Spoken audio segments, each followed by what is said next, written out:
AIM ने अभी से 3 सीटों पर चुनाव लड़ने की तैयारी शुरू कर दी। ओवैसी की पार्टी ने हैदराबाद, औरंगाबाद और बिहार के किशनगंज सीटों पर चुनाव लड़ने के लिए अपने उम्मीदवारों का ऐलान कर दिया। ओवैसी ने कहा कि तीनों सीटों पर एआईएम बीजेपी को कड़ी टक्कर देगी।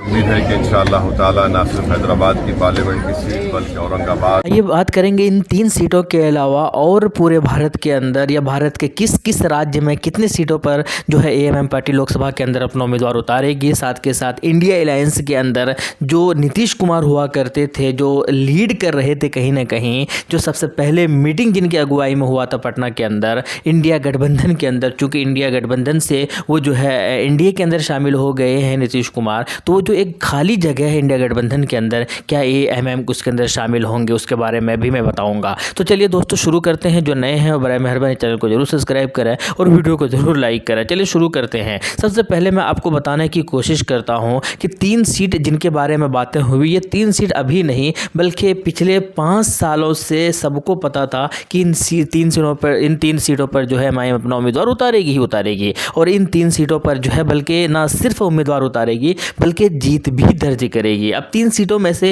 एक खुद बैरिस्टर असदुद्दीन ओवैसी की है, जो लगातार जो है 5वीं बार जीत का रिकॉर्ड बनाएंगे हैदराबाद लोकसभा सीटों से। इसके अलावा जो है एक औरंगाबाद, जो इम्तियाज़ जलील जो वहाँ के चहेते और लाडले बने बैठे हैं, उनकी जीत की कयास बहुत तगड़ी वाली लगाई जा रही है। और तीसरी सीट जो है अख्तरुल ईमान बिहार से, जो किशनगंज का जो लोकसभा सीट है वहाँ से पिछले बार लगभग जो है जीतते रह गए थे, बहुत ही ज़्यादा वोट, लगभग 3 लाख के आसपास वोट लेकर आए थे। तो इन 3 सीट पर तो पहले से ही पता था। लेकिन इनके अलावा जो सीटें हैं वो कौन कौन सी है, मैं आपको बता दूं कि बिहार के अंदर ना सिर्फ किशनगंज बल्कि अररिया एक ऐसा लोकसभा सीट है, पूर्णिया लोकसभा सीट है, कटिहार लोकसभा सीट है और किशनगंज, यानी टोटल बिहार की अगर बात की जाए तो 5 सीट पर जो है एआईएम अपना उम्मीदवार उतार सकती है। इसके अलावा हैदराबाद की बात करें तो वहाँ पर 1 सीट। इसके अलावा जो है उत्तर प्रदेश की अगर बात की जाए तो लगभग 10 सीट पर वहाँ पर उम्मीदवार उतारने की बातें चल रही है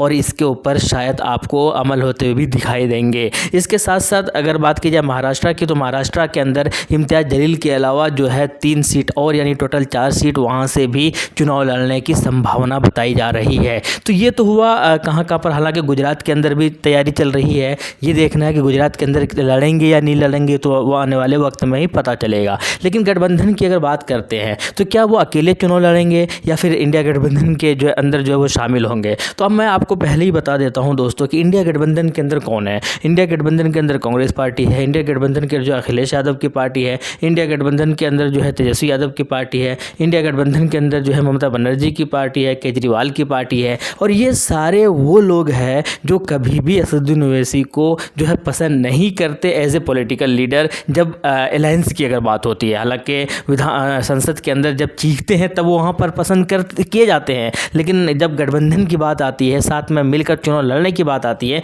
तो ये सब जो है नहीं चाहते हैं कि हमारे साथ चुनाव लड़े।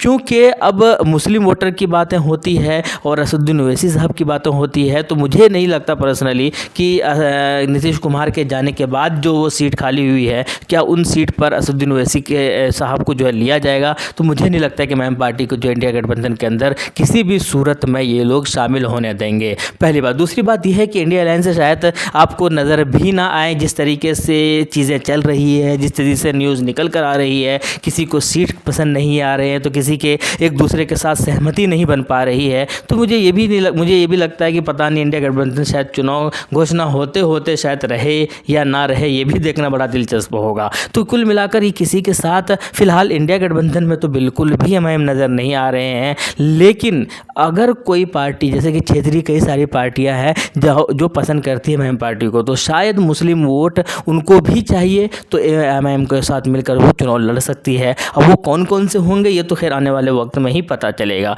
तो कुल मिलाकर चीज़ें यही है कि एआईएम के साथ जो लोग हैं वो शायद चुनाव बिल्कुल भी नहीं लड़ेंगे, एआईएम अकेले ही चुनाव लड़ेंगे। 3 सीट पर तो पहले से ही घोषणा हो चुका है, तीनों का उम्मीदवार आप सबको पता है। लेकिन इनके अलावा और भी कई सारी सीटें जो है वो नज़र में है और वहाँ से चुनाव लड़ेंगे अगर किसी के साथ गठबंधन नहीं हुआ तो। अगर गठबंधन होता है तो फिर क्या समीकरण बनते हैं तो ये तो आने वाले वक्त में ही पता चलेगा।